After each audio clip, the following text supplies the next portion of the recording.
Good evening, ladies and gentlemen. We are ready to begin this evening's board meeting. The school board meeting of June 26, 2018 is now called to order. The time is 5:59 p.m. At this time, we request that all electronic devices be turned off and put in the silent mode. We also ask that you please refrain from using flash photography. We would like to take this opportunity to remind members of the public of our district's vision, which is to be a world-class school system, and our mission to ensure that each student reaches his or her highest personal potential. This evening's agenda includes the invocation, the Pledge of Allegiance, public comment, consent action items, which include 2 items under Executive Services, 16 items under Academic Services, 13 items under Business Services, 3 items under Human Resources, 4 items under Information Systems, 14 items under Operations, as well as 2 attorneys' recommendations and 7 items for public hearing and 4 other items under Other Business. Board members, is there a motion to adopt the agenda? So moved. Moved by Mrs. Fisher. Second. Second by Ms. LaRiviere. All those in favor, please signify by saying aye. Aye. Aye. The motion carries 6-0. Mr. Teuber will deliver the invocation, after which Ms. Fisher will lead us in the Pledge of Allegiance. Please rise for the invocation.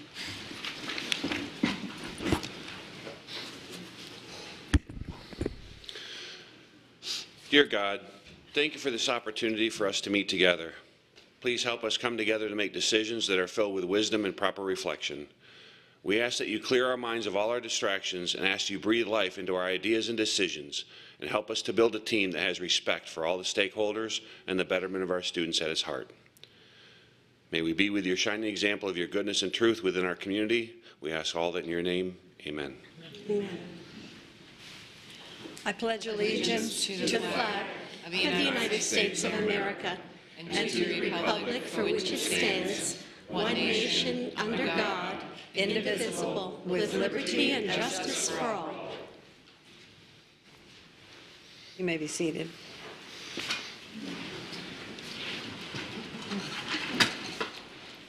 We're going to leave the flag there. Okay. The next item on the agenda is public comment. Mr. Martin, please address the agenda item of public comment. School board policy provides the opportunity at this point in the meeting to address the board concerning any matter on this meeting's agenda or any other matter relevant to the operation of the school district. If you completed the card and submitted that to me before the meeting began, you'll be called in the order of the card submitted.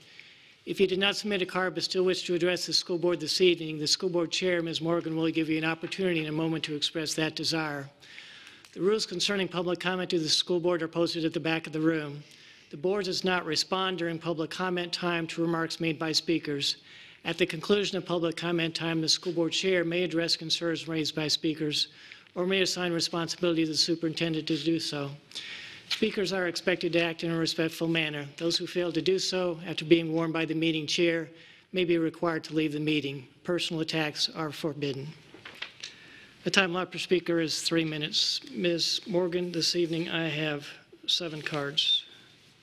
Is there anyone in the audience who did not fill out a blue card and wishes to address the board? Anybody on the right side, please raise your hand if you wish to address the board and didn't fill out a blue card. Anybody on the left side? I don't see any. Mr. Thomas just raised his hand. Anthony Thomas. We offer the opportunity to those who may be unfamiliar with the public comment process to raise their hands and provide their names. The blue card is a public record identifying those who wish to speak and providing contact information to staff for follow-up.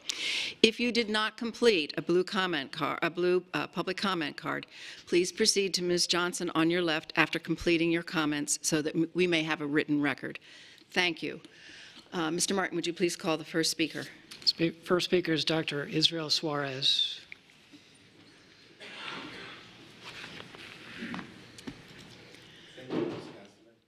My respect to the superintendent and my respect to the board.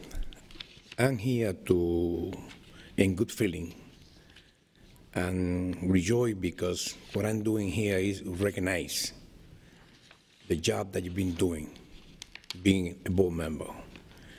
I feel that each one of you carry a portfolio of respect, and I feel you know what you're doing. And I'm here just to recognize what you're doing and the way you present to deal with situation. Yes, sometimes we have problems, but we can deal with the dignity and the respect. And I feel each one of you carry all that, respect and dignity. And then I'm going to present you a award. Something I like to say, that please try to do the most you can for our school teacher. Without the school teacher, there's no way that we can move on. They carry so much responsibility, and I beg you, being a community activist, I ask you to do the best you could do for our school teacher, and I know you're going to do it. So right now, and thank you that you recognize the job that our superintendent, and you renew the contract. I respect you for that, and I know that you're going to work in harmony, because what happened there reflects to the people.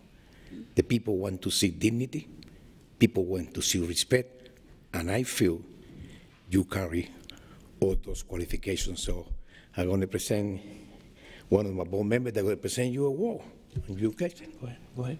Well, say something. Hi, thank you. My name's Erica, and on behalf of Nations Associations, we just want to thank you for your dedication, your commitment to our children, our community, and just being a shining example. And we just want to thank you. So we did put a small award in front of each one of you, or next to your name tags, in just a small token of our appreciation of you. That's very nice. Thank you. Thank you. Nope. Thank you, Israel. God bless. Thank you very much. Thank you. I couldn't wait. I know. Thank you. He just decided to give it to us. Thank you.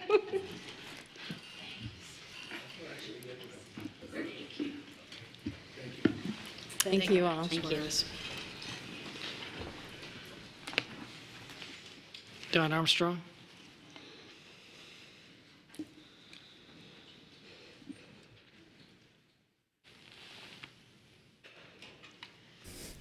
Good afternoon.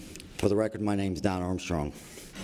We're going to cut straight to the chase tonight, and there's a few things I want to try to get through. Over the weekend, I was reading the agenda. I have a boring life, and that's what I do for my spare time. But one of the things that I come across was security. Well, it was very baffling to me, because I know we had a security individual here who was very qualified, and I started asking questions and making phone calls. And I come to find out Patrick Ahurst no longer works for the Lee County School District. A gentleman who has spent 18 years here. Now, I didn't always agree with some of the things he did. As Ms. Toiber knows, I butted heads with him a few times years ago. But I have a tremendous respect for him.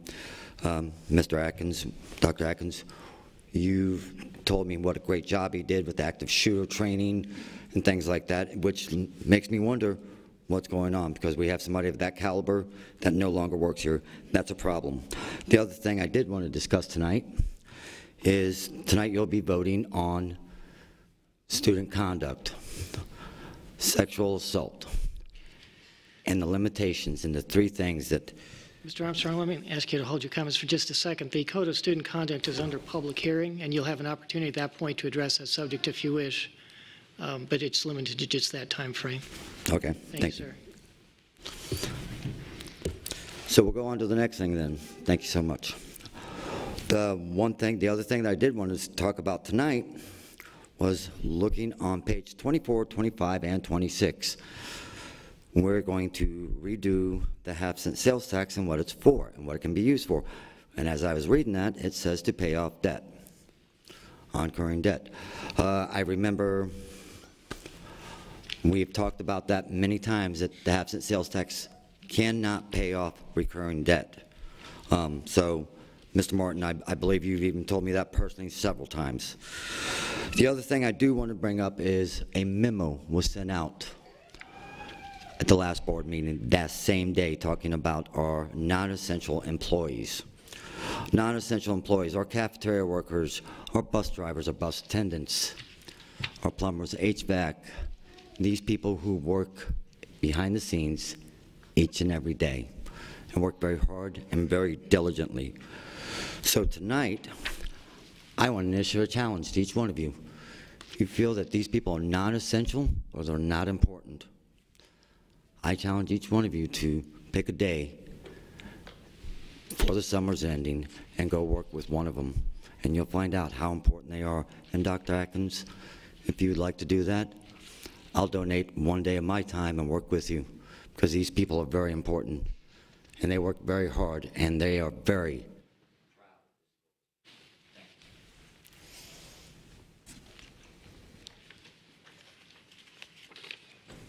John Larson Shudlick.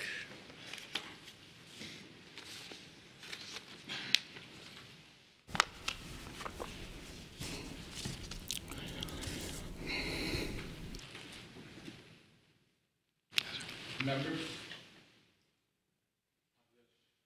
school board, Dr. Atkins. My name is John Larson Shudlick. I'm running for school board district. Please hold your 5. comments. I need to ask you to please refrain from any campaigning on school district grounds, announcing your candidacy. I can't say that I'm running for. You need to address subjects relevant to the operation of the school district, nothing concerning your candidacy. Well, let me ask you. Thank you, sir. That's school board policy. You have 2 minutes and 54 seconds remaining. You may proceed. You mean I We're can't not say gonna that have a I'm discussion. running? I've provided you the advice. Right. You cannot address any matter That's concerning fine. your campaign. I'm a former mayor of Ocean Ridge, Florida. I was mayor 5 times in Ocean Ridge, Florida. And one of the things that we did in Ocean Ridge was we were very pro-security. And being a former I am a veteran, and we believe that security is extremely important. That's the #1 issue that we did. So one of the things that we did in Ocean Ridge, and I as mayor, we did some of the things that were so important as far as the choice of people that were benefiting from Ocean Ridge itself. So, as former mayor, the safety was the important thing. Now, what did we do? We reduced the amount of programs by 72%. And what happened with that? We had greater security in Ocean Ridge, Florida. Now, apparently, the Department of Education, can I talk about that? Because it has $70 billion. If we took them $70 billion from the Department of Education and took it back to the local people, at $70 billion, you've got $1.5 billion entity here, we could send a lot of that and use a lot of that for special funding for our own area. Thank you very much. Luca Hickman.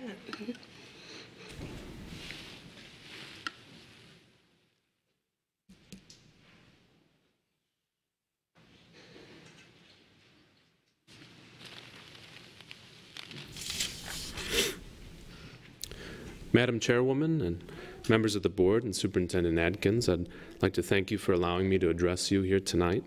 My name is Luca Hickman, and I'm an attorney living in Bonita Springs.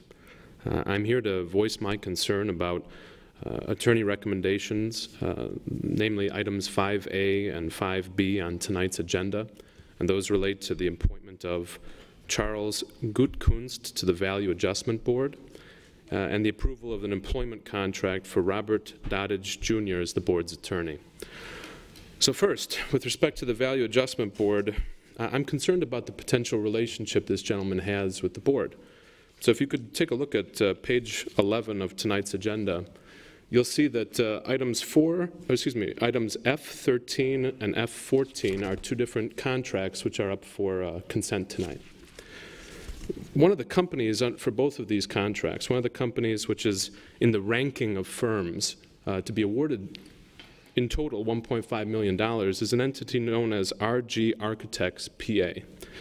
I did a little poking around, and I found that it appears Mr. Gutkunst actually owns that entity, or at least is one of the co-owners of it.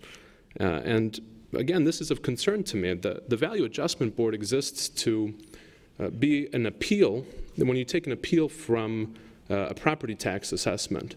And so you have a situation whereby the same individual is both adjudicating appeals for property tax assessment, which of course pays for the school board, as has contracts with the school board. And I find that a little concerning. The second item, the employment contract with Robert Doddage as the board's attorney. I have no objections to Mr. Doddage's qualifications, his experience, his credentials. I mean, from my research, he seems eminently qualified. Rather, the reason I'm addressing you on this point is one of finances. The agenda lists the total fiscal impact of his salary and benefits under this proposed contract that you're going to vote on tonight at over $250,000. Now, I was able to find some statistics from the Florida Bar where they rank what the base salary is for attorneys who are managing partners, members of firms, and what you find is that throughout the state of Florida, his salary is exceeding the average. If you narrow it down further to attorneys who are at the partner level of a firm in this region of Florida, what you find is that the mean salary is $159,000 a year. $159,000 for a partner that's working in the private sector. He, however, will have a base salary of $175,000 a year. And I'm going to go out on a limb and suggest that perhaps the working conditions in the private sector as an attorney are a bit more demanding than those in the public sector. So what I would call upon you to do is to reconsider both of these items. Thank you, Mr. Hickman. Your time's up, sir. Luis Navarro.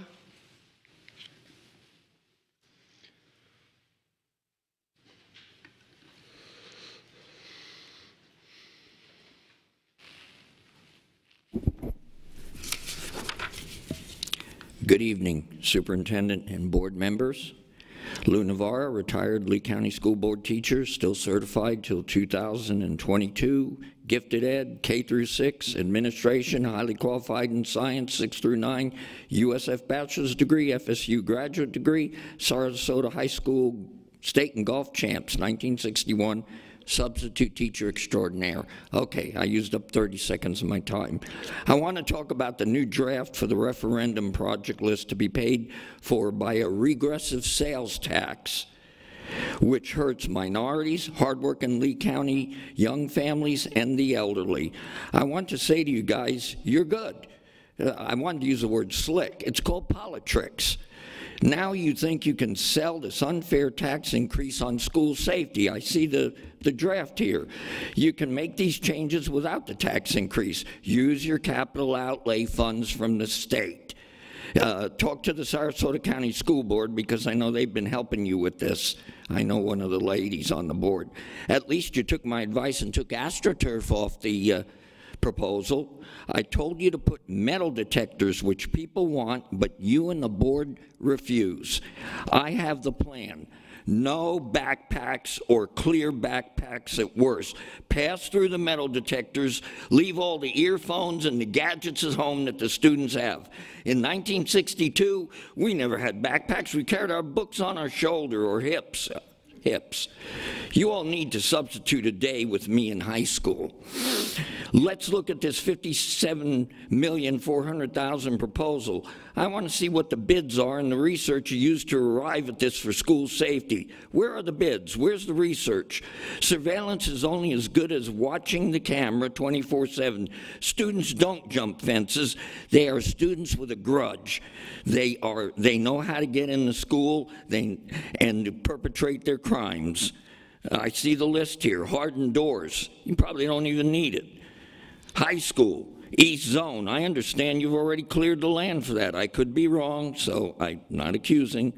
High School East Zone, my information is you cleared the land already, and we don't need another disaster like Bonita High School. Mr. Teuber, you had good ideas about business partnerships and bond issues to raise revenue, and we supported you. What happened? Lastly, I want to close with our state representative, Matt Caldwell. Quote, we really think this is, for the school board, quote, we really think this isn't a revenue problem, this is a spending problem. P.S. The News Press in Saturday's edition asked for you to be removed from office from Mr. Caldwell for District 4. Thank you, Mr. Navarro. Your time's up, sir. Thank you. Gwen Gittens.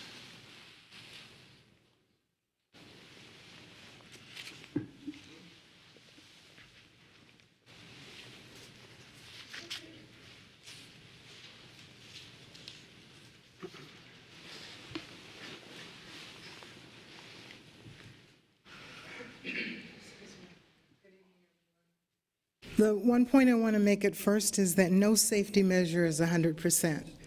We thought that having the drills and having the kids go out to the field and hide in places and have all of the things going on, or code red or code yellow, was going to help, and in some situations it didn't. So we have to remember that no safety measure is 100%. But we need to choose the one that's best for our students and for our current budget situations.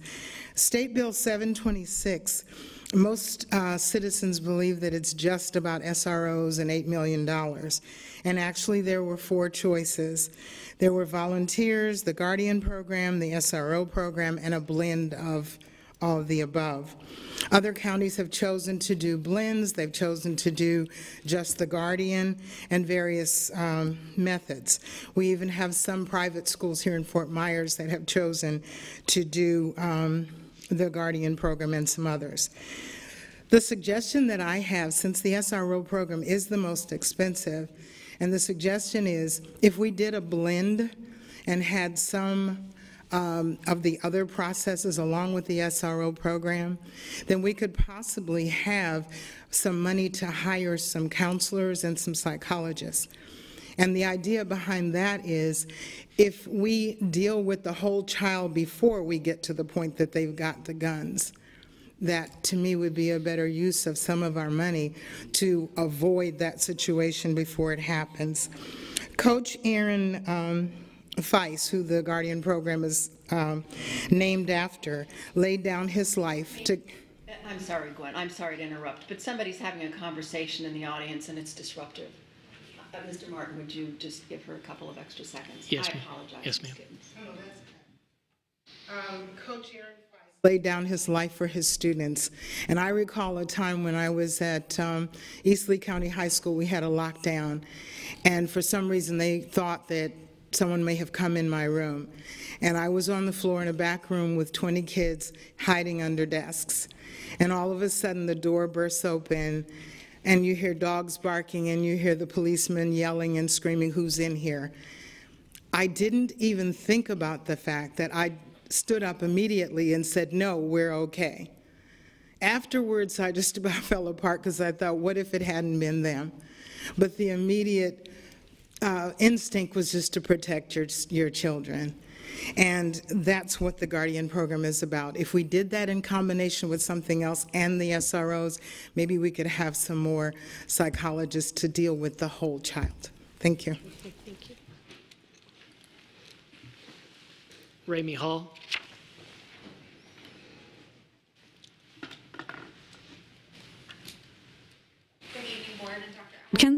Thank you for allowing me to speak tonight. Lots of big changes taking place tonight on the agenda, so I'll get to the point. I know you like theme words, so I'm going to throw one out there tonight, and it's leadership.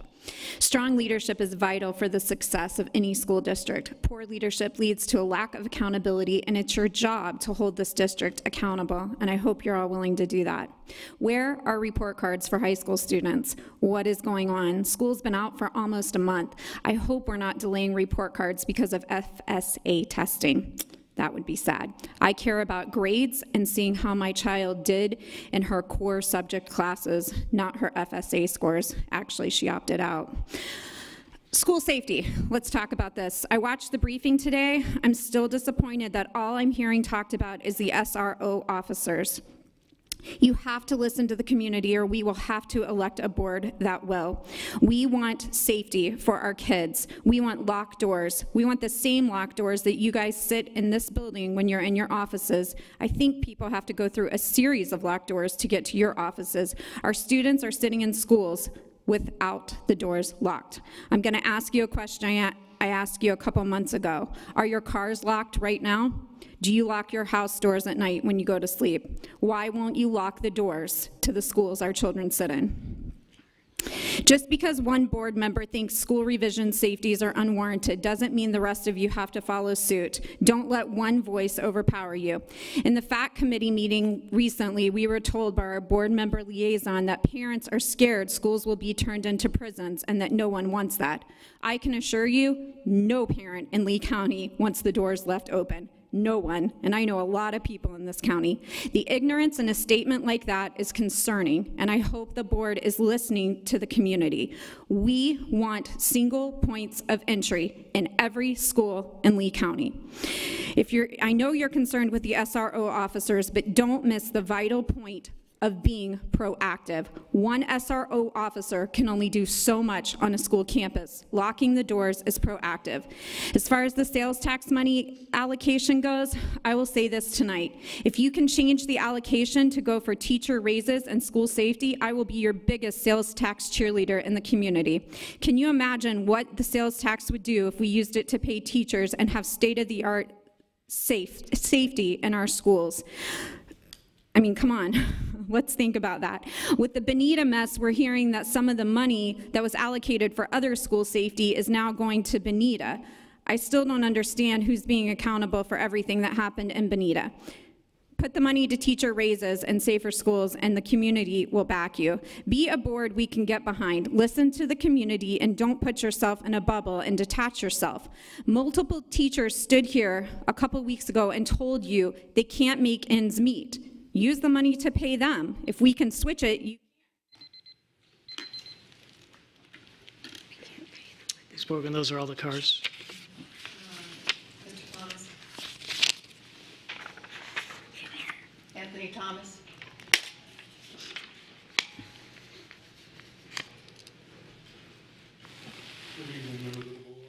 I love Reverend Suarez. He's my friend, but I have to say that I respectfully disagree with his comments earlier. To hear a leader in the Latino community commend Greg Atkins for anything is somewhat troubling. I've been around a long time. I saw a lot of superintendents. Greg Atkins, to my understanding, doesn't have one Latino in his cabinet. He doesn't have any Latinos in any administration. So I just have to say, Reverend Suarez, you're my friend, but I can't imagine that any Latino leader would be commending Greg Atkins when he doesn't have any Latinos in his cabinet or in his administration. The Latino population is the largest group of students in our county, and they're not very well represented when it comes to principals, assistant principals, administrators, and whatnot. Let me say something about the last school board meeting you guys had. You all voted to extend Greg Atkins' contract. I think you guys may be a little nervous about the election results. I think you know that you really angered the local legislative delegation. They have a lot of money with political action committees, and they're going to be coming very hard on the sales tax. So I think what you did was you wanted to renew the superintendent's contract. But you got to understand, the new board, whomever they will not be bound by the actions of this board. We have 2 members of this board who didn't even bother to run for re-election, and 2 of them will most likely not be here come November.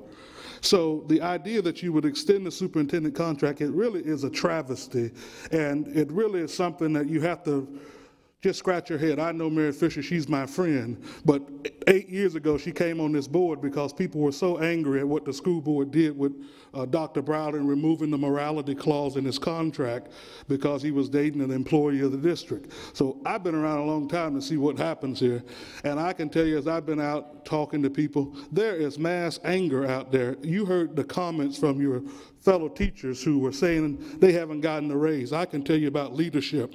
When Winston Bradshaw was the president of Florida Gulf Coast University, he had an opportunity, according to his contract, to get a raise. But because he had not given the employees and the professors and adjunct professors at Florida Gulf Coast where Patrica works, he said, I'm not going to take that raise, because that's what leaders do. Leaders don't ask their subordinates to do something that they won't do. I think it would have been a real act of leadership if Greg Atkins would have declined the raise. But I want to take on what Kathleen Morgan said, because I thought it was so interesting. Kathleen Morgan said something in the paper over the weekend. She said that Pam and Mary are going to be out making the case on why we should raise taxes. And I talked to a couple of people, and they were kind of befuddled by Kathleen's statement, because really, if I would say to people in Lee County, if you believe that you can spend your money better than the government can spend your money, you might want to return Mrs. Fisher and Olivier back home. But if you believe that they can spend your money better, maybe you ought to return them. Thank you very much. Thank you, Reverend Suarez, for your generous words in recognition of the efforts of the Lee County School Board and the Lee County School District to partner with you and your group. So thank you very much. I'd like to correct a couple of misstatements of fact. Let's see, first of all, the compensation package for, this is the same conversation we had last time about the superintendent's compensation. Compensation and base salary aren't the same thing. You can't compare compensation and base salary. Base salary is what you get in your paycheck. Compensation includes things like your FICA payments, your insurance, all of the other stuff rolled in. So I just want to make it absolutely clear that Mr. Dodig's base salary is not $238,000. Secondly, a comment was made about a regressive sales tax. I want the public to understand that estimates about the impact of this sales tax on the public are this. For an average family of 4 making $50,000 a year, it is estimated they will pay an additional $64 a year in sales tax, or 18 cents a day. Not included in this sales tax are food, gasoline, and medicine. And the surtax tops out at $5,000 for a single purchase. Let's see, what else? Capital Outlay Fund. Dr. Atkins, I am going to ask you to respond to Ms. Hall's questions regarding report cards and security. I am going to tell the public that the sales tax cannot be used for salary. It may only be used for capital improvements. That's building, renovations, maintenance, technology, safety, and security. For those of you who are interested in the difference between a Guardian Ad Litem program and what it does in the schools for staff and students, and the SRO program, I encourage you to tune in to the board's meeting this afternoon. Ms. Patrica gave a very good description of the differences between the two programs. There are significant I will say there are differences in terms of the cost to the district, but what this board was talking about were the differences in terms of community safety and safety for kids in schools and staffs by providing both a proactive as well as a reactive program for student safety. Let's see. The superintendent's for those of you who weren't aware of it, the superintendent's contract was due to expire in October before the new board was elected. This board had to make that decision about the contract before the new board was elected one way or another. The timing was simply a decision on the part of the board to deal with that matter a few months in advance of the due date. Let's see, what else? I guess the last comment I want to make is, in general, not directly a response to something someone said, but I want the public to be assured that every school will have an SRO. You hear conversations about who's going to fund the SROs in the school district. I can assure you that Sheriff Mike Scott has told the school district that there will be SROs in every single school at the start of the school year. Funding is another issue, but do not worry about children being safe at the start of school. And Dr. Atkins, I'm going to ask you to respond to Ms. Hall's comments. Okay, as far as the report cards are concerned, It is our understanding the report cards were actually mailed out last week. Phone call, text, and emails, social media posts, and also on the website were sent last Wednesday. And this is the first complaint that has come forward to us regarding school report cards. So they were mailed out, and you know, I'll get further information, you know, as it comes forward. But that's my understanding at this point, is they have been mailed.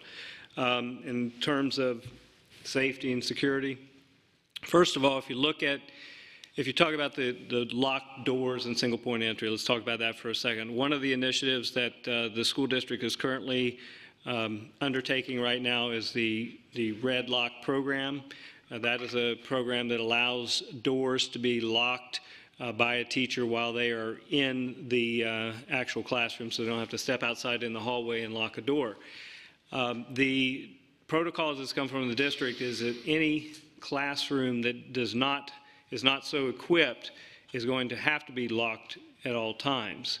In addition to that, if you have outdoor school buildings, you know, with outdoor classrooms, those doors are to be locked. And even if you look in buildings that do have interior buildings, even some of our newer ones, the majority of cases, even those where you have multiple points that you have to get through to get to the school building, the principal is still requiring all of those doors to be locked. I mean, often when I'm going around, you're having a principal that's taking you from classroom to classroom with a set of keys and always is opening the doors to let you in. Now, so I'm not saying that this past year there weren't exceptions to that in certain buildings, but moving forward into the following year, there will be no exceptions. That's going to be the rule, that the doors have to be locked. In terms of single point entry is something that has been a priority of the school district for a significant period of time, so we continue to work on that program, and there'll be work that's ongoing this summer so that we can take some large steps toward realizing that goal of every single school in our district being single point entry. In addition to that, they've already ordered equipment that is used to do that single point, but also where you have to be rung in, you get recognized by video. If you go to Ray V. Pottorff right now, one of our newer buildings, you walk up to the building, you have to buzz, they recognize you on video, and then they let you in. And of course, you have to go through locked doors to get there, and then those doors are all locked. That's where we're headed for the rest of our buildings, so a lot of the work that's going to happen this summer is going to be just that type of work. So single point entries that she mentioned, the lockdown access control is something that is a priority, and then of course the Red Lock door system, and again, any building that doesn't have that system, they have to be required to have all doors locked at all times. Thank you very much. Next is approval of action items in the agenda under consent. The documentation for action items listed under consent is made available to board members 7 days prior to the board meeting. We board members are expected to review all of the material, and we have an opportunity to speak with the superintendent to address any questions we may have regarding the recommendations. Board members, are there any agenda items you wish to pull for discussion under the unfinished business tabled items portion of the agenda? Ms. Fisher. Yes, 3B15, page 412. 412, thank you. Mrs. Giovanelli? 5A. Okay. Ms. Patrica? 3A2, please. Mr. Teuber? And Mrs. LaRiviere? I think they've been addressed. Thank you. And I have none. Is there a motion? Ms. Morgan, 5A does not need to be pulled because it's a specific attorney's recommendation. Okay. It can be dealt with individually. Right, and okay, thank you. and mine's just a question. So. Okay. No problem.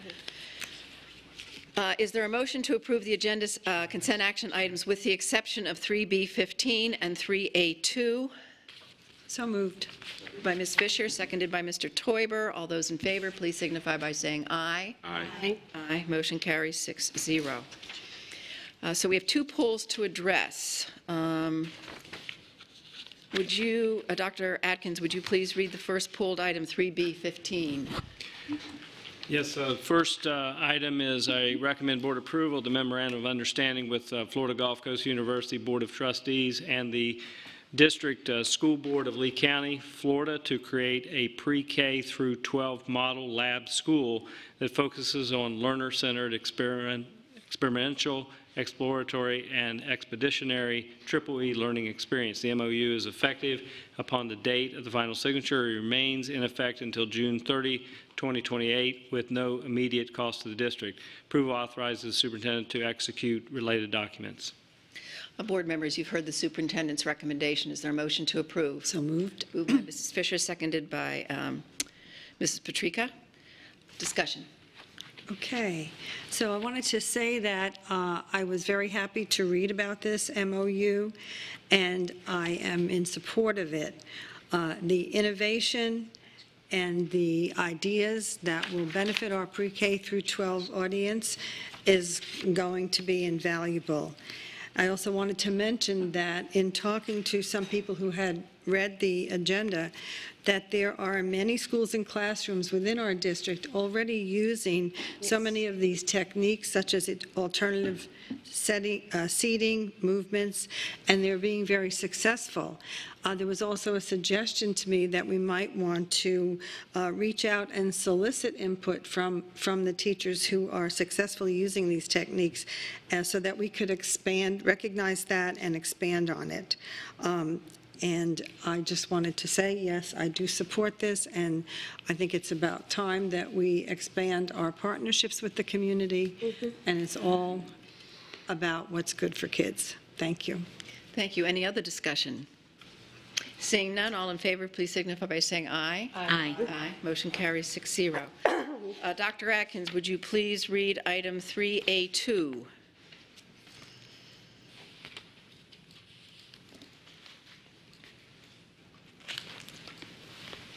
I recommend board approval of the updated sales tax referendum project list, which includes constructing new schools, improving existing schools, renovating older schools, purchasing equipment, including safety and technology, and retiring related debt. Board members, you've heard the superintendent's recommendation. Is there a motion to approve? So moved. Moved by Mrs. Patrica. Second. Second by Ms. Fisher. Discussion. I just want to say that it's really clear from this list that we are clearly prioritizing safety and security for our students in terms of hardening of schools, and now Mary Fisher will follow up behind me about softening schools with mental health, right? But I will talk about the hardening of schools and the dollars that we will pour into this from the sales tax revenue. I want to thank staff. This was really hard work that went into these estimates. I'm very, very appreciative. Not only am I pleased about the increase in safety security dollars, but we have added a career and technical college to the list, and that I'm really, really thrilled about that. I do feel the need at this time to take a few moments to address the misinformation surrounding this sales tax that continues to be shared in the community. We are audited frequently. I will say it again. We are audited frequently. There is a website, www.leeschools.net/audits. You can go there and you can see all of the audits that this district has undertaken or undergone since 2010. These are arm's length audits. This is not an internal auditor. This is not the Fox looking over the hen house. These are outside auditors that are hired by us or the state to come in and conduct these audits. We are in the process right now of conducting 4 separate audits, one of which is a comprehensive efficiency audit. The report, which we discussed earlier today, should be coming out in a couple of weeks. Our Finance Advisory Committee will work hard with us to make sure that any recommendations coming out of that audit are implemented with fidelity to the greatest extent possible. All of the information is on our website. Our budget books going back to 2003 to 2004 are on our website, www.leeschools.net/budget/books. We are not hiding anything. Like, we are absolutely not trying to hide anything at all about our finances. I really want to ask the public, and in particular our fellow elected officials in this county, to please look at these sources. If you have questions, call us. Don't go to the newspaper. Don't talk about us behind our back. Please come to us, have a conversation. I am finding over and over again that these conversations, these one-on-one conversations, are resolving a lot of problems, but please do not continue to spread misinformation. This administration has worked with area business leaders for years. You put together a group of business leaders who have taken a long, hard look at our finances for years. They have made recommendations to us about our capital crisis. These same business leaders who've taken a deep dive into our budget support this referendum. It has been suggested that we crowdfund or use GoFundMe as a means of paying for our capital needs. In 2017, the average amount raised per campaign on GoFundMe was $1,500. The most lucrative campaign, which was started to raise money for the victims of the Las Vegas shooting, brought in $11.6 million. GoFundMe is the equivalent of a district-wide bake sale. As Dr. Carlin says all the time, we cannot bake sale our way out of a $755 million need. Another point of clarification. The school board and the school district are governed by Florida education laws. We are not governed by the same laws that the county and municipalities are governed by. They can do things in their budget that we can't do, and vice versa. They have a great deal more latitude in assessing taxes and spending that revenue than we have. While we appreciate suggestions, frequently when I have conversations and they make suggestions to us, I say, well, we can't do that because of this law, that law, or the other law, and they're always surprised to hear it. There are two different sets of laws governing our operations. For example, the county can utilize the RFP process for bidding on capital projects. Florida statutes require us to utilize the RFQ process. That is per Florida statute 287.055. Another point of clarification is the board and the district's advocacy for the sales tax in accordance with Florida statute 106.113. Mr. Martin, will you please tell us the requirements or explain what the board, the superintendent, and the staff are and are not permitted to do under that law? Certainly, it'll take a few minutes to do so, but I'm happy to share that information. The relevant statute is section 106.113, which does contain some prohibitions with respect to advocacy of matters placed on a referendum for vote or passage. It is not a complete prohibition. It does not prohibit school board members from advocating for the passage of a sales tax referendum, but it does place limitations. The statute basically provides that a local government, and local government includes a school board, or a person acting on behalf of a local government may not expend public funds for a political advertisement concerning a referendum that is subject to the vote of the electors. As you hear that basic definition, you hear there are basically two components to the prohibition. One is the expenditure of funds. The second is the use of that expenditure for a political advertisement. As you go further in the statute, it defines a political advertisement as having two components. A political advertisement includes an advocacy message, that is a vote for message, a message that states vote for, support, cast your ballot for, we seek your support of, or something of that nature. It has to be an advocacy message, and it has to be communicated, it has to be an advocacy message in a communications media. A communications media is defined by the statute as broadcasting stations, newspapers, magazines, outdoor advertising facilities, printers, direct mail, advertising agencies, the internet, and telephone companies. So in order to have a prohibition under the statute, you need to have each of those three components. The first being a public expenditure, an expenditure of public funds. The second being an advocacy message, a vote for message. And third, that advocacy message occurs in communications media. Unless all three of those components are present, the statute does not prohibit the action. Just to give you a couple of examples of situations where an advocacy message can be provided by a school board member, and again, there are three components, so anytime you provide an advocacy message, if the other two components are not present, there's not a violation of the statute. So for example, if you were to advocate passage of a referendum at this televised school board meeting. Well, that's over a communications media. You have that component. It's an advocacy message, but there's not a public expenditure that's directly tied that can be related to advocacy of the sales tax referendum.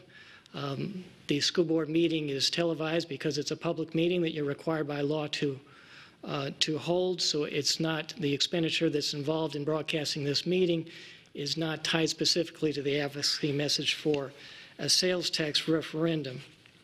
Another example is if you were to attend a meeting of a community organization, and at that meeting you provide an advocacy message. There may be an expense involved of public funds if you claim for your transportation, but it's not in a communications medium because this is a face-to-face meeting. So that it would not be prohibited by the statute. Just to give you a third example, if you were to advocate passage of the referendum while using a district phone, that involves a communications media. You have an advocacy message, but there's not a public expenditure of funds, and not an expenditure of public funds because the phone line is established already for other purposes in performing your duties as a school board member, so there's not an expense for that phone line that's directly tied to the advocacy message that's provided for that sales tax referendum. So those are some examples that clearly demonstrate that you can provide an advocacy message in certain situations under certain conditions without violating the statute. And is it, in your legal opinion, has anyone on this board or anyone who works for this district violated that statute? No, ma'am. All right, so I'm asking all of these questions because I had a conversation with Lee County Commissioner Larry Kiker. He was under the impression that the district was violating the law when we advocated for passage of the referendum. In any circumstances. We're not allowed to advocate in any circumstances was his understanding. And when I explained the law to him, he was surprised, but he was also, grateful and accepting of the explanation that I provided. And it was an important conversation because that impression by our county commission is one of the primary reasons they are not allowing us access to the Horizon Council to share the facts regarding the half-penny sales tax. Despite that conversation with Commissioner Kiker, this notion that we're somehow violating the statute continues. And I just wanted to take the opportunity here again publicly to clarify the legal requirements and the facts that we are actually following those legal requirements. Bonita Springs High School. I'm hearing a lot of misinformation about Bonita Springs High School. The Office of the Inspector General, as we all know, did request an investigation. This board said, no, we're not going to investigate. It's a waste of our time and our money to go after baseless allegations. The IG's office did investigate the matter and on June 4th sent a letter to our chair, which stated in part, quote, upon review and analysis of the new information, the OIG has determined that the new information answers the key concern for which we requested additional investigation by the LCSD. Therefore, the OIG considers this matter closed and will take no further action. We have been cleared by the OIG of any wrongdoing. This was human error. This board and this district have been very clear and very open in taking responsibility for that human error. This was not criminal malfeasance. We have made changes to our process to make sure that future similar errors don't occur in future projects. Finally, not everyone is going to support this referendum. I think we all understand that. What I don't understand is the spreading of inaccurate information in an attempt to defeat the referendum. My agenda here is to secure additional revenue to build schools for children. I don't know what the agenda is for those who continue to spread misinformation regarding this referendum. I'm going to echo Ms. Morgan's comments in the news, in a recent news press article. If you are against the tax, please, please, please offer us an alternative solution. I would love an alternative solution. I would love to do something other than go to the public and say, please approve a tax. This is not fun. This has been excruciatingly difficult at times. I will say, though, Other than the fact that our critics are not offering any alternative solutions, our business leaders support this referendum. The vast majority of the electorate with whom I speak or to whom I have presented are in favor of this referendum. Why? Because they've taken the time to gather the actual facts. So, in accordance with my permission under the law, I will say that I will enthusiastically vote yes for the half-penny sales tax on November 6th, and I would ask the public to do the same. Those are my comments. Thank you. Other comments? Mrs. Giovanelli. Oh, sorry, Mr. Martin. If I may, board members, there was a question raised about the use of sales tax revenues for payment of debt. Oh, yes. I think it may be helpful. Please. I'd be happy to address that. Thank you. And in the context of the recommendation you heard, the wording that you heard is retiring related debt. Of course, that means related to the project list. And if you look at the wording in the statute, it indicates that surtax revenues may be used for the purpose of serving bond indebtedness to finance projects within the statute. And if you look at the project list, of course, it lists projects that are in the future, that are pending presently. Yes, those sales tax revenues cannot be used to pay debt that hasn't been incurred for existing facilities that have been in place for a number of years. But with respect to projects that are still pending, that are in process, of course, the sales tax revenues don't come in quick enough necessarily to cover all the costs of that projects before they're completed, before the payments need to be made. So the board can decide to incur indebtedness, and the sales tax revenues can then be used to pay that indebtedness with respect to projects that are on the project list for the sales tax referendum. Thank you very much for that clarification. I appreciate that. Mrs. Giovanelli. And Chris, thank you for going into detail for everyone, because I think it's really important. However, I talk to people too in the community that aren't supportive of the sales tax, and I think we have to have our finger on the pulse of the community. And the reason why people are not being supportive and you're getting such negative feedback is because we, as a board, our actions have to speak louder than our words. And some of our actions that we're doing and things that we're doing is not, people are not happy about that. And unfortunately, it was the superintendent's renewing of the contract early. And those things are what hurts us as a board.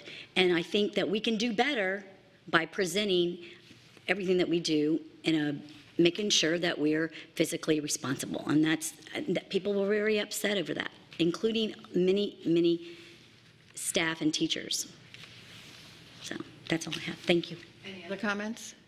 Seeing none, all in favor, please signify by saying aye. Aye. Aye. Opposed? Carries 5-1. Dr. Atkins, would you please introduce any administrators in attendance with a new assignment that were approved under the consent agenda? Yes, Madam Chair, I'd be happy to. The first gentleman, Paul Pescatry, Maintenance Services to Engineer Building Services. Is he?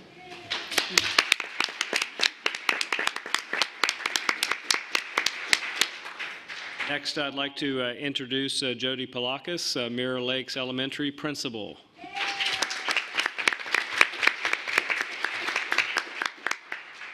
Teresa Bowen, Exceptional Student Education from Coordinator to Exceptional Student Education Assistant Director.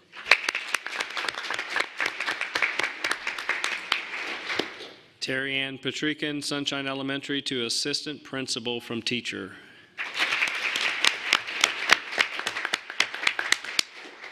Nicholas Pekowitz, James Stevens International Teacher to Curriculum and Instructional Innovation Coordinator, Teaching and Learning.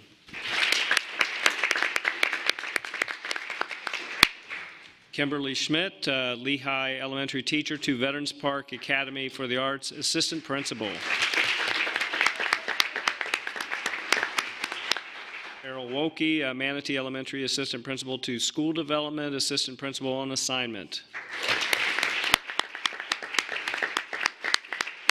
Matthew Kay, North Fort Myers High Teacher to Curriculum and Instructional Innovation Coordinator, Teaching and Learning. Franklin Cook, Orangewood Elementary Teacher to Treeline Elementary Assistant Principal. And Jacqueline Fantasia Ramesy Page, elementary teacher, to James Stevens International Academy assistant principal.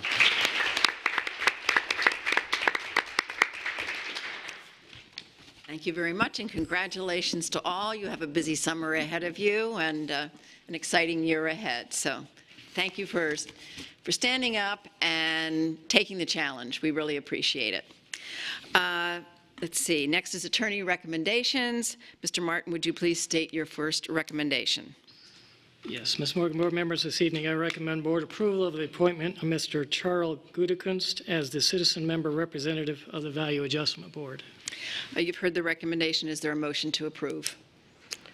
So moved. Mrs. LaRiviere, second by Mrs. Giovanelli. Discussion. Mrs. Giovanelli. Mr. Martin, can you explain and let us know if that's a conflict from what the gentleman said earlier? I think we... Yes, ma'am, I can address that issue.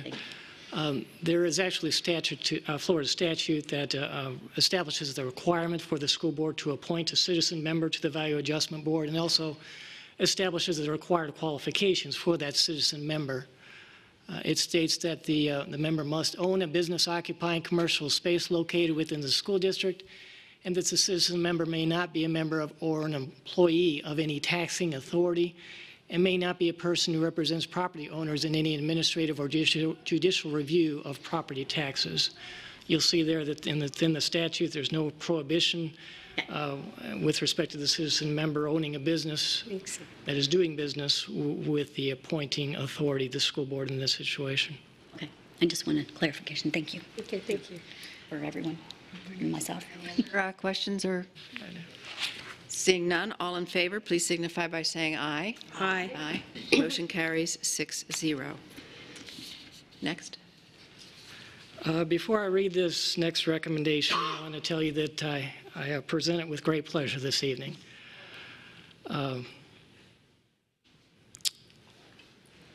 I've been in this position for 21 years, and I guess when you do a job that long, it becomes important to you. It just becomes a part of who you are. And the great pleasure this evening not only comes because I'm excited about my pending retirement, but also because I'm very excited about the attorney that you have chosen to become my successor, to become the next Lee County School Board attorney.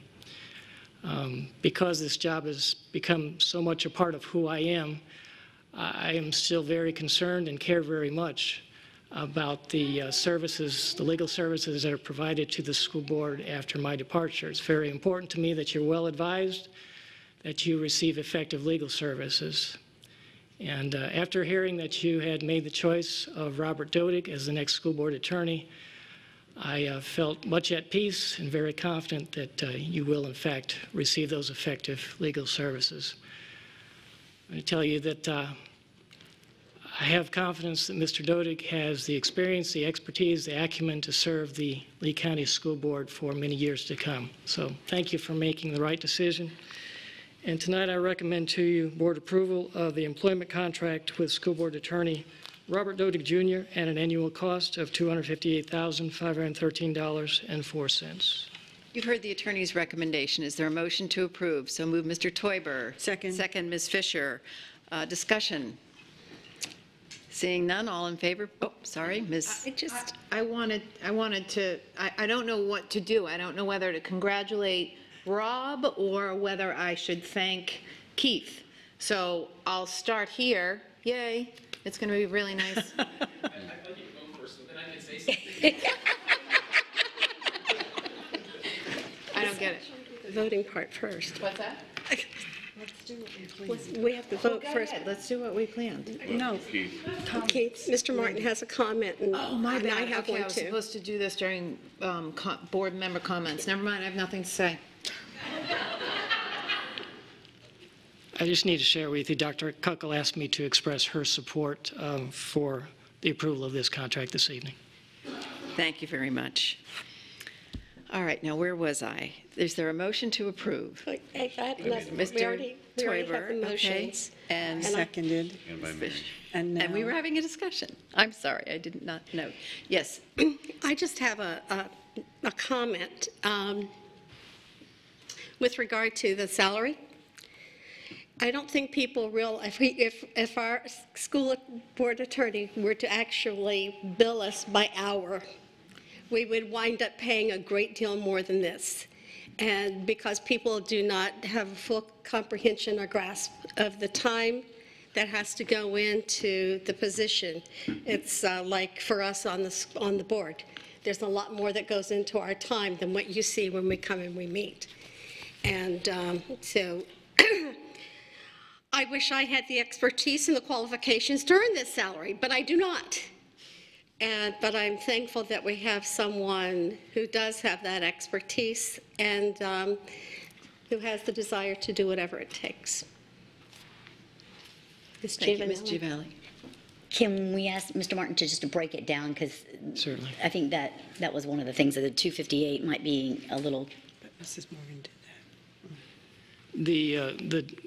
The full compensation number, the $258,000, includes components such as the contribution to Social Security and Medicare, the contribution to the Florida retirement system, and the contribution of the employer's school board for health insurance.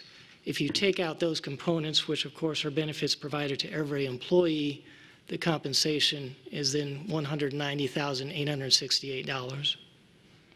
Thank you. Any other discussion? Seeing none, all those in favor, please signify by saying aye. Aye. Aye. Aye. Motion carries 6-0. Dr. Atkins, would you please present your recommendations for this evening's public hearing items? I recommend board approval of the revision of the 2018-19 plan for student assignment. The amendment addresses middle school students 6 through 8 transfers. Such transfers will be permitted only at the end of the first semester. The effective date of this adoption shall be Wednesday, June 27, 2018. You going to read them all? Oh, yes, ma'am. I was ready to take a vote. All right, next, I recommend board approval to adopt the 2018-19 Parent Guide and Code of Conduct for Students, grades pre-K. The Parent Guide and Code of Conduct for Students is reviewed annually and adopted to provide the guidelines that establish the procedures to address inappropriate behavior and ensure a safe and orderly environment for all students and staff. The effective date of this adoption shall be Wednesday, June 27, 2018. Next recommendation, I recommend board approval to adopt the 2018-19 Parent Guide of Code of Conduct for Students grades 6 through 12. The Parent Guide and Code of Conduct for Students is reviewed annually and adopted to provide the guidelines that establish the procedures to address inappropriate behavior and ensure a safe and orderly environment for all students and staff. The effective date of this adoption shall be Wednesday, June 27, 2018. Next recommendation, I recommend board approval to adopt the 2018-19 Code of Conduct for adult students. The Parent Guide and Code of Conduct for Students is reviewed annually and adopted to provide the guidelines and that establish the procedures to address inappropriate behavior and ensure a safe and orderly environment for all students and staff. The effective date of this adoption shall be Wednesday, June 27, 2018. Next recommendation, I recommend board approval to adopt the 2017-18 2019-20 Exceptional Student Education ESE Policies and Procedures, SP&P. The purpose of the recommended changes is to reflect the revisions to Florida statutes and the state board rules and regulations. The core content of the SP&P is provided by the Florida Department of Education. Additional information regarding the district-specific policies and/or procedures shall be inserted by the district. The effective date of this adoption shall be Wednesday, June 27, 2018. Next recommendation, I recommend board approval to adopt the 2018-19 Student Progression Plan, including secondary course catalog. The Student Progression Plan is reviewed and updated annually and presented to the board for adoption. The effective date of this adoption shall be Wednesday, June 27, 2018. Next recommendation, I recommend the board approve the contract renewal for DJB Technical Academy, Inc. for Donna J. Beasley Academy, a 9 through 12 grade school covering a term of 5 years from July 1st, 2018 to June 30, 2023. Okay. At this time, the public is invited to come forward and comment on these 7 items. The time allowed for comment is 3 minutes. Is there anyone on the right side of the auditorium who wishes to address one of these items? Is there anybody on the left side who wishes to? Please state your name. Ramey Hall. And Kathy Mayo. Okay. Ramey Hall, would you please come forward?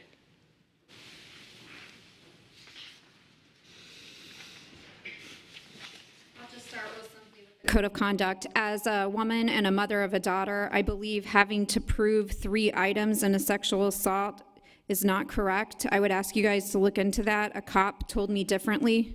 I think that's not worded right. I think it's going to set you up for more complaints and cause more problems. On the student assignment, I would ask you all if this assignment was explained and expressed to parents when they registered their middle school students. If it was not, I'm gonna ask you to vote no for this. Parents in the student assignment office oftentimes take a long shot on their first choice, resulting in getting their last choice, and then they plan on transferring. This would stop that. I don't think this change is necessarily bad. I think it's untimely. I think you need to wait until next school year when it's been advertised and people understand. School choice is broken. I don't think this takes any steps to fix it. I think it needs to be fixed. You guys say we can't return to neighborhood schools. That's not how the community feels. We think you can. Many kids have their last choice of middle schools. We have a couple middle schools that are over capacity, and now you're going to make it impossible for children to move to these schools until after Christmas. I don't think that's fair, and I'm gonna ask, I emailed a lot of you, some of you responded, I'm gonna ask you all to vote no on this and the student code of conduct. Thank you. Kathy Mayo.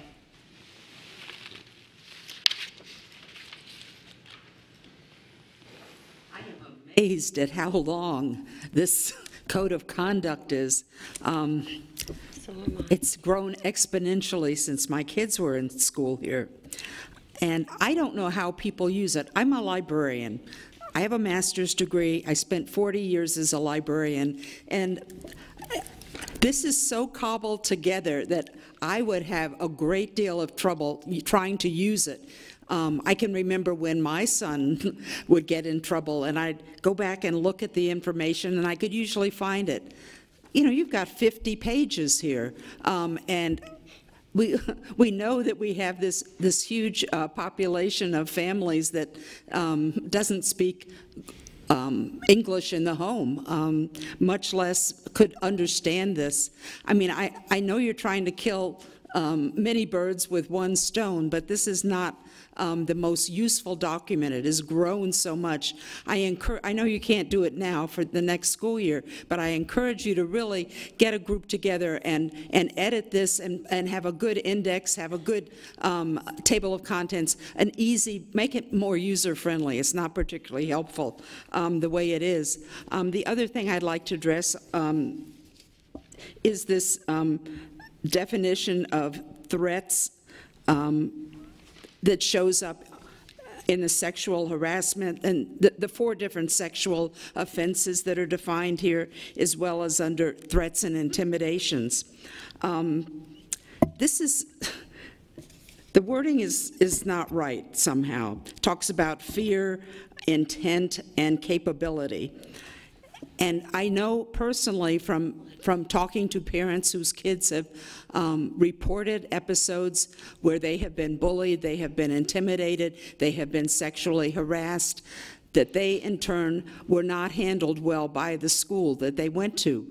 The school wound up saying things like, well, you're dressed provocatively. Of course that young man is going to come after you, or of course this is going to happen, this blame the victim thing.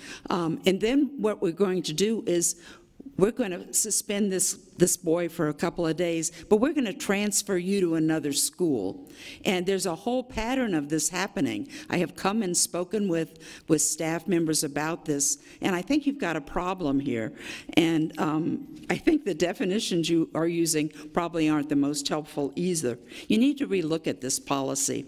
I would also suggest that you have a glossary here which does a great job of defining the infractions, but it doesn't define a lot of the terminology that the school system use.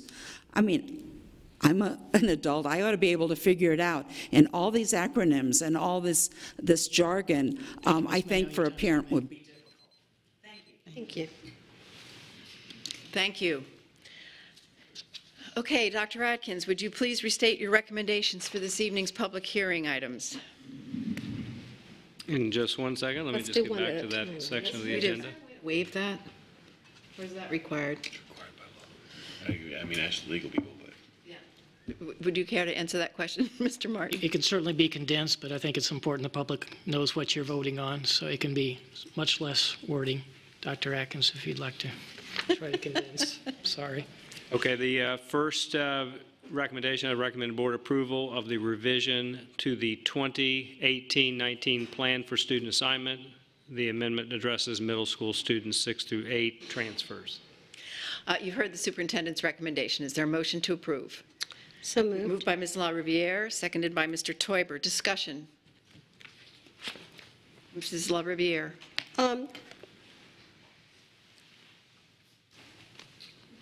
There was a great deal of conversation when this was first brought before us, and we had to wade through it kind of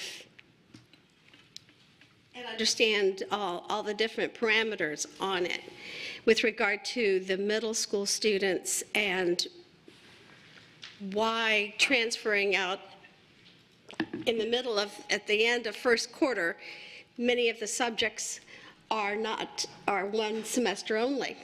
So for them to transfer out at the end of first quarter, and they still have the second quarter, it really can cause some discrepancy in the knowledge and the instruction that they get. Same thing then also happens with the third quarter. So there is a logical reason with regarding the instruction for the students. But I also have concerns about some people have, would you please, Dr. Atkins, you and I talked about this earlier. Could you share some of the statistics with regarding parents and they're getting their first choice and how we've been able to work through this process for the parents? Well, first of all, if you look at 95.94% of K, 6, and 9th grade students received their first, second, or third choice. And if you just look at, well, let's look at first choice, 84.9% of those same students received their first choice. So the highest, you're almost talking about 85% receiving their first choice. The second thing that's important, both with this particular suggested revision, is that, and also the way we are operating as a school district related to those choices, is that we do have a waiver process that parents can employ if the regular process doesn't meet their needs. Now, obviously, a hardship waiver needs to have a demonstration you have to demonstrate a real hardship. But we do work with parents in order to accommodate those real hardships that they have. It may be that the school that I would like my student to attend is close to where my work is, and because of the situation where we're trying to make sure the student is supervised at all times, that is the best scenario for you and making sure that your kid is safe. So we work with parents. Also, I do want to say that one of the things that we are trying to do for the upcoming school year is really transition this from a student assignment office to a student engagement office that's really focused on the needs of the child, and where we do spend the time and really, I think one of the things that I heard Ms. Hall say was talking about explaining how the process works and what, what options that you have available and the implications of certain choices.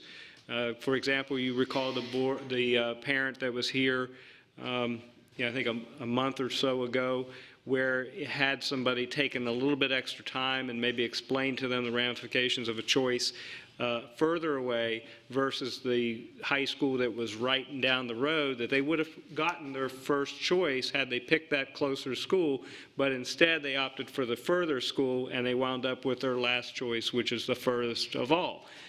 Now, going back and reworking with that parent, you can work with a hardship waiver and bring that person back. So, I think that as we transition this, this department moving forward to try to work on being even more customer friendly, I think that explanation of parent options will actually improve the numbers, even though what we see here is still quite high. If you think about it, 85% is a very high number, and then being able to work with the remainder of those with a hardship waiver and necessary is something I think is important to keep in mind. Right.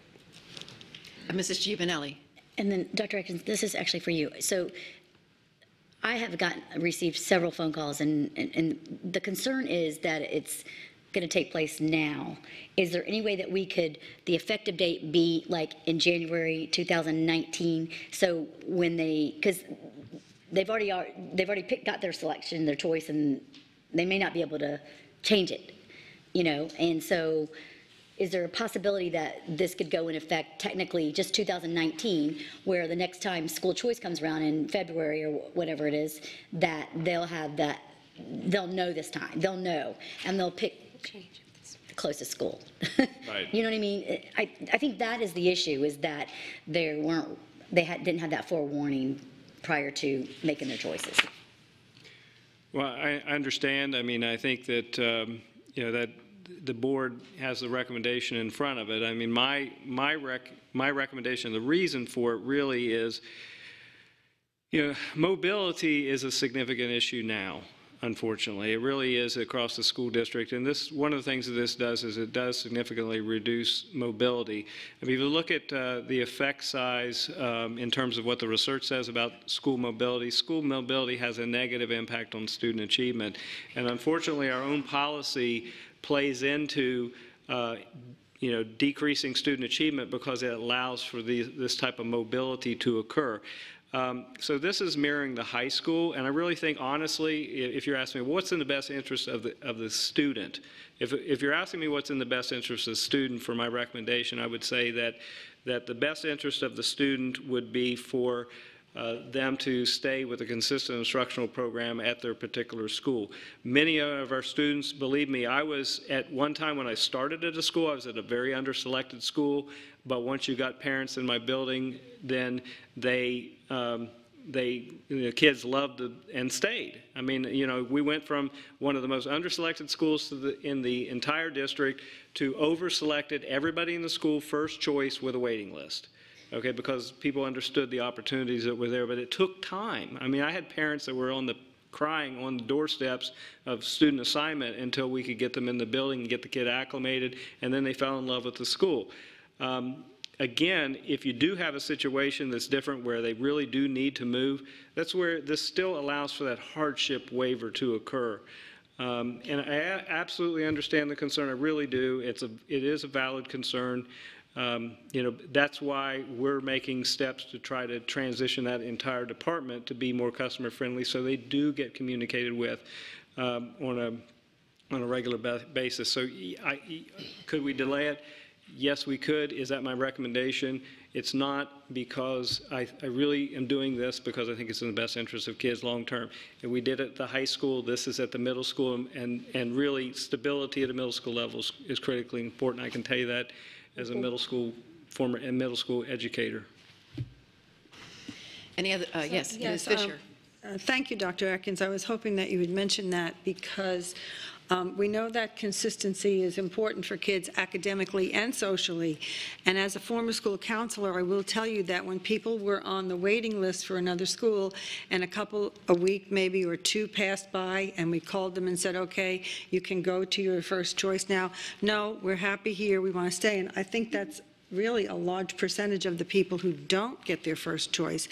And the other thing I wanted to mention was, I know that we have a lot of things happening in school now. We have a new positive prevention department, and so I think that there will be a lot of strategies and activities that will really serve to engage kids and make sure that they're happy and that their individual needs are being met so that we can accomplish our mission of having every student get to his or her highest personal potential. So, and then again, the other thing I was going to say before was that with the waiver process in place, if there really is a significant difficulty, we work with the parents. Exactly. Thank you. Any other discussion? Mrs. Giovanelli. So then for me tonight, I'll support this, and I will just advise them to ask for their hardship waiver and direct that at this time. Okay. And when you do that, and I would say this to the viewing audience and also to board members, when you're talking with these parents, do talk to them about, the hardship waiver is a real process that we use. I've been able to use it many times when I've worked with parents. And again, really what you're just having to demonstrate is a real hardship, and if you're able to do that, and we work with parents to talk about what really constitutes a real hardship. So if you're having any difficulty with that, by all means, direct them toward our office and we'll be happy to help. Okay. Thank you. Any other? No? Seeing none, all those in favor, please signify by saying aye. Aye. Aye. Motion carries 6-0. Next recommendation, I recommend board approval to adopt the 2018-19 Parent Guide and Code of Conduct for students, grades pre-K through 5. Thank you. You've heard the superintendent's recommendation. Is there a motion to approve? So moved. Moved by Ms. Fisher. Second. Second by Ms. LaRiviere. Any discussion? I really love the idea of having us take a look at this and make it more user-friendly, because this is, I want to say this is the second year I've approved this, and the first year I approved changes to it, I remember reading it and thinking, I don't like this very much, but being too new to make that criticism, I didn't want to make that criticism a year ago, but I agree. I read this code of conduct with my kids, and it is not very, I mean, I don't go through what sexual assault is with them, but you know what I mean? I go through what's necessary for them to understand their required behavior in school, and it could be more user-friendly. Yeah. It's 2018, let's clean this up a little bit. So can we ask staff to perhaps do that, or how would that work? Oh, we can certainly do that. It's, I'll tell on myself, back the same time period I just talked about, we had this code of conduct, and I had to simplify it for my kids. I really had 5 basic rules, that there are 5 rules in the hallway, 5 rules in the classroom, 5 rules in the cafeteria. And so everybody could remember them. Right. And we had them posted and everything, and it made a difference in the school. So I would be happy actually to take a look at this. So. And I would like to suggest that we invite community participation and start with Ms. Mayo. Yeah. Yeah, that was one of the things that came up in conversations with people. It's like, who do we have involved with making the decisions? And so the question was, who compiles this group that works on it? And so we do need, I would suggest that that is something we need to do to include community members, parents, students, teachers, and students. To help look at that with their eyes so we can make sure that it's clear, concise, and easy to follow. So one of the things that happened the past couple of years with the Student Advisory Committee was that was probably one of the items that was most paramount to them, and that was being able to understand it and having it consistently enforced across the district. So that was going to be one of my comments tonight about that, because we heard that repeatedly, and this year that was one of their primary recommendations. And again, with the positive prevention piece, I think we're going to have more encouragement for appropriate behavior and less concern about dealing with inappropriate behavior. So I'm really happy that that is taking place. And thank you, Mrs. Mayo, for bringing that up, because I've felt for years that it needed to be simplified. And I appreciate you, Mrs. Morgan, for suggesting that we involve the community. And I just had another thought as you were talking. Maybe we ought to sponsor a competition between the high schools and the design departments to put together a document for the code of conduct, because you know those kids. Yes. We're at 612 right now. I mean, K6 right now. You mean the next one for the 612? We're at pre-K 5. I think to create the format, I see what you decide the format, that could be consistent with each of all of the grade. The format could be consistent. Reader-friendly, yeah. Okay. Any more discussion? Seeing none. All in favor, please signify by saying aye. Aye. Aye. Aye. Motion carries 6-0. Thank you, Steve. Next recommendation. Recommendation, I recommend board approval to adopt the 2018-19 Parent Guide and Code of Conduct for students grades 6 through 12. You've heard the superintendent's recommendation. Is there a motion to approve? Mr. Teuber, seconded by Ms. Fisher. Discussion. Seeing none, all in favor, please signify by saying aye. Aye. Aye. Motion carries 6-0. Next recommendation, I recommend board approval to adopt the 2018-19 Code of Conduct for adult students. You've heard the superintendent's recommendation. Is there a motion to approve? So moved. Moved by Ms. Fisher. Aye. A second. Seconded by Ms. LaRiviere. Any discussion? Seeing none, all in favor, please signify by saying aye. Aye. Aye. Motion carries 6-0. Next recommendation, I recommend board approval to adopt the 2017-18, 2019-20 Exceptional Student Education ESE Policies and Procedures, SP&P. You've heard the superintendent's recommendation. Is there a motion to approve? So moved. Moved by Ms. Fisher. Second. Second by Ms. LaRiviere. Any discussion? All in favor, please signify by saying aye. Aye. Aye. Motion carries 6-0. Next recommendation, I recommend board approval to adopt the 2018-19 Student Progression Plan, including secondary course catalog. You've heard the superintendent's recommendation. Is there a motion to approve? So moved. Moved by Ms. Fisher. Second. Second by Mr. Teuber. Discussion? All in favor, please signify by saying aye. Aye. Aye. Motion carries 6-0. Last recommendation, I recommend the board approve the contract renewal for DJB Technical Academy, Inc. for Donna J. Beasley Academy, a 9 through 12 grade school covering a term of 5 years from July 1st, 2018 to June 30, 2023. You've heard the superintendent's recommendation. Is there a motion to approve? So moved. Moved by Ms. LaRiviere. Support. Supported by Ms. Fisher. Discussion? Mrs. LaRiviere. I just have to say that this, this is one charter school that fulfills the requirements of what a charter school needs to be. And they are able to meet needs to help these students graduate against all odds. And I appreciate them and the passion that they have for their students and keeping them in school. And so I full-heartedly support this extension. Thank you. Any other comments? Seeing none, all in favor, please signify by saying aye. Aye. Aye. Motion carries 6-0. Board member comments. Ms. Fisher. Yes, I'm going to do 1, 2, 3. 1, congratulations to all of those people with new appointments, and we know you'll do an awesome job, and we're here to support you.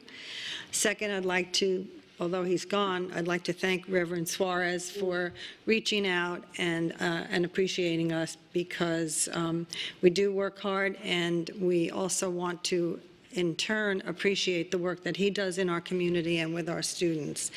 And lastly, I want to say to Mr. Martin, after 21 years at the table, you have earned your retirement, and I don't want you to be too excited, but he is counting the days.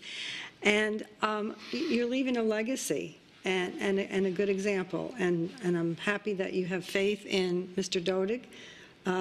and you're leaving us in good hands, but we really want to thank you for everything that you've done. You've been conservative, you've kept us out of trouble, you've always been straightforward and honest, and it's been an honor to work with you this past 8 years.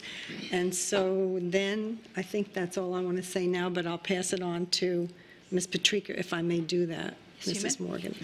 So, Mr. Martin, you are really smart. You are the go-to legal education law answer guy in the state of Florida.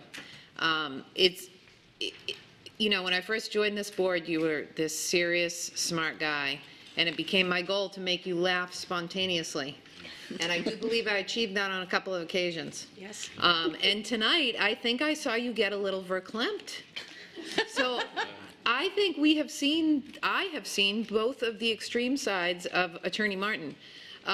You are very conservative. You are definitely very conservative. You know, I look at lawyers for elected boards and other, you know, councils across the county, and I see attorneys who go to their boards and say, what side do you want to take on this? And then they find a legal way to support that side.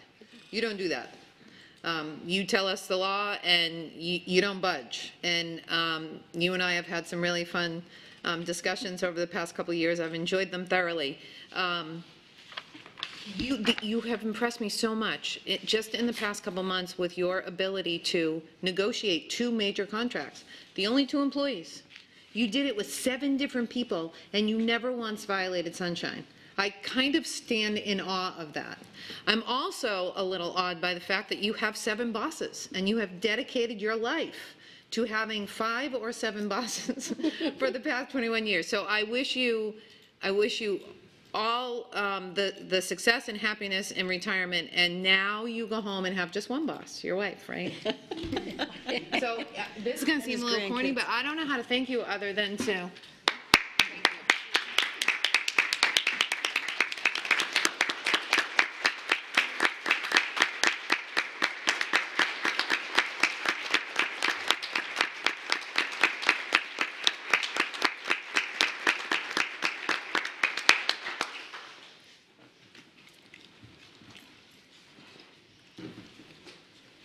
Ms. Giovanelli. Well, wait, so you won't be here on the 31st?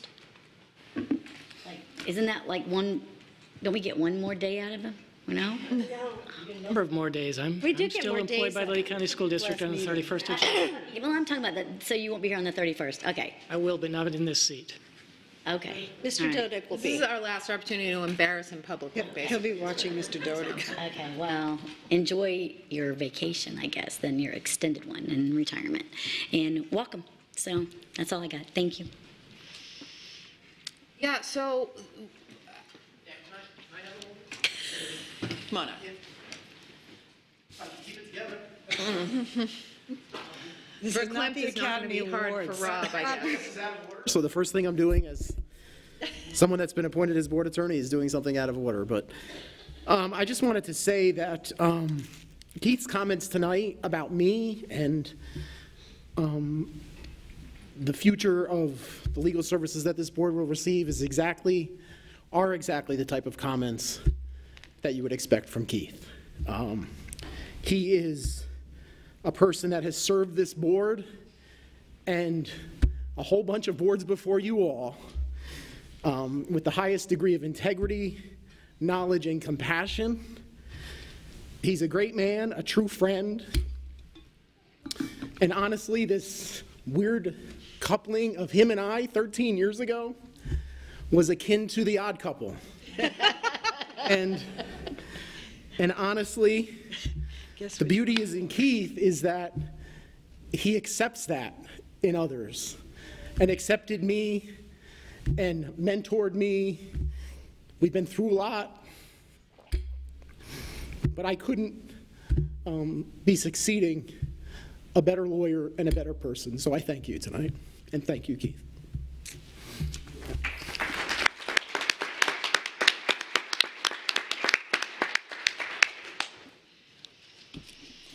So it's easy to make you laugh and easy to make you verklempt, so no comments there. But it's going to be fun during football season, but what's going to be even more fun is legislation. Advocacy for legislative change that will help our students. Rob, I think we're going to have some fun doing that over the next several years. So I can't say welcome, you're already here, but I will say I'm excited. Mr. Teuber. Well,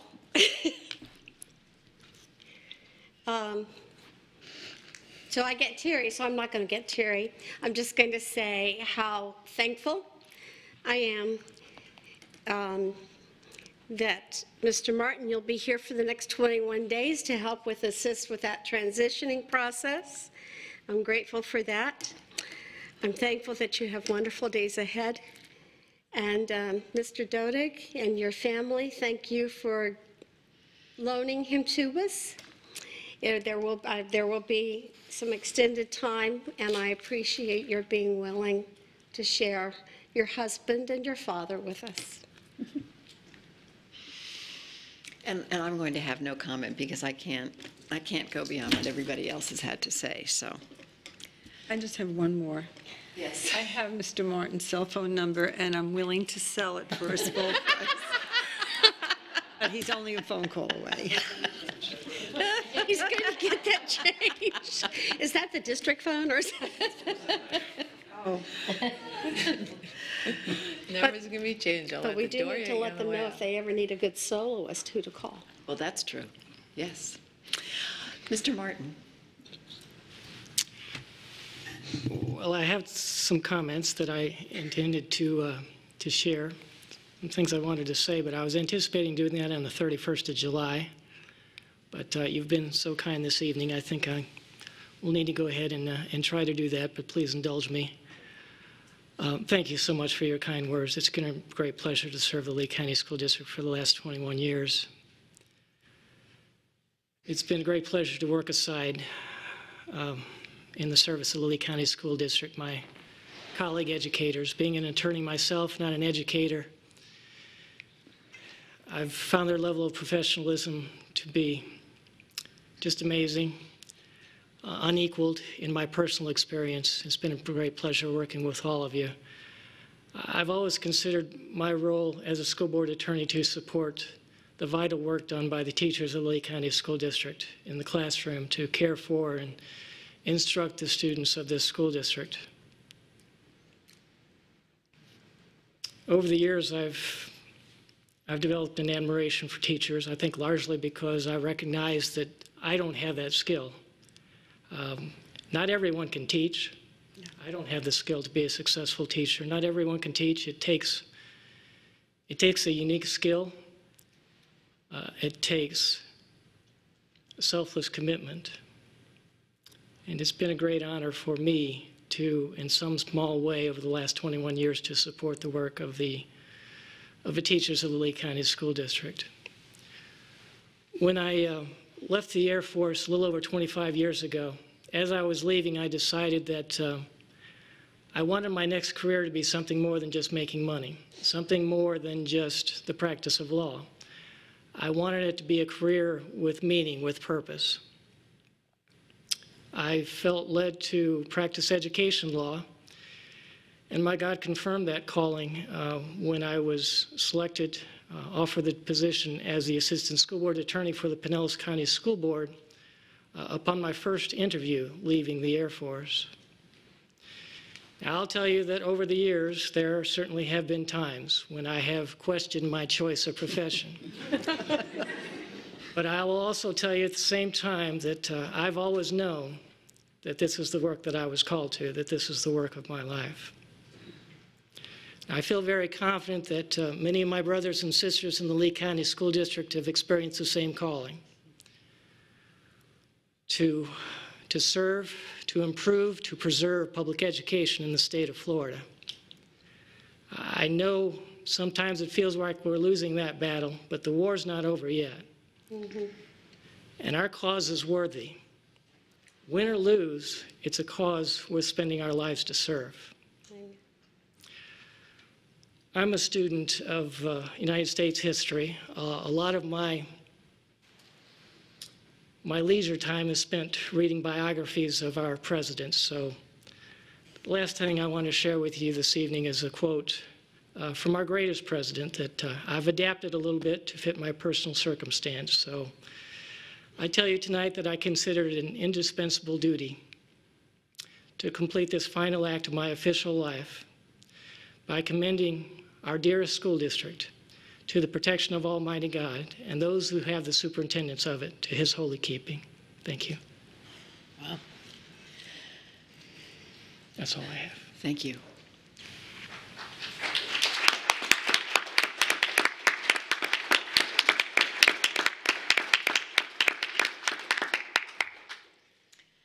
Dr. Atkins. Well, I won't even try to follow those amazing words. I just want to say, you know, it's truly been an honor and a pleasure. I feel extremely fortunate to being able to be a superintendent, to be able to sit here beside you. He was schooling me even tonight, by the way. He's keeping me on track. And so congratulations, and I really wish you the very best in your next journey. And Mr. Dodig, this is also congratulations for you as well. You know, Rob and I go way back to when we hired him. I mean, I was fortunate to be in human resources, heading up that committee, and so he's a gentleman we hired way back, and we started working together from that point forward, and we've been working together ever since. So that will also, it's kind of fitting that I think I started as an administrator in this district, or at least a principal in this district, same year you started as a board attorney, and then Mr. Dodig and I started about the same time. He came shortly thereafter there in Human Resources after Mr. Carlin. So I'm looking forward to that as well. So congratulations. And those are all my comments. Thank you. The next scheduled meeting of the board is Tuesday, July 31st, 2018. At this point, having no other business to come before this body, I will entertain a motion for adjournment. So moved. Ms. Fisher, second by Ms. La Riviere. All in favor, please signify by saying aye. Aye. Aye. Motion carries 6-0.